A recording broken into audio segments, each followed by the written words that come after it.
Hey, this is Tanya. Here, my friend and resident wine expert VJ demystifies decanting wine for me. With old wines, the reason you decant is different from why you might decant a younger wine. An older wine you decant because there oftentimes is sediment that is built up in the bottle. You let it settle to the bottom, and then you decant to separate the clear wine from the wine with sediment.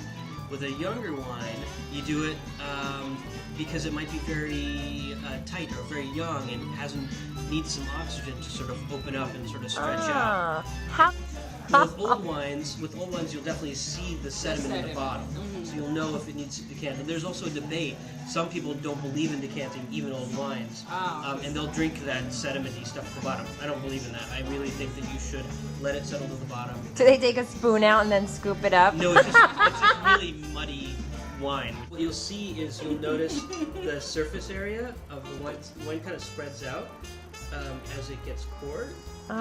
This is fascinating, actually. You're kind of good at this. And you'll see, because of that surface area, it just adds oxygen to the wine. It's adding oxygen as you do it. I can see it. Today, Gary Vee said, I love my wife more than I love oxygen.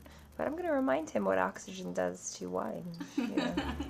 See, VJ left a little bit in here, and now he's going to probably explain why he did this.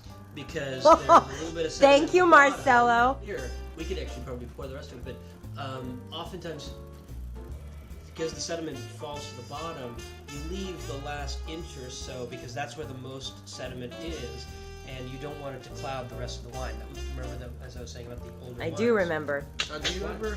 This is a collaboration between the Food and the History Channel. On this. That's correct. That's what you get with me, That's Tanya. The good life.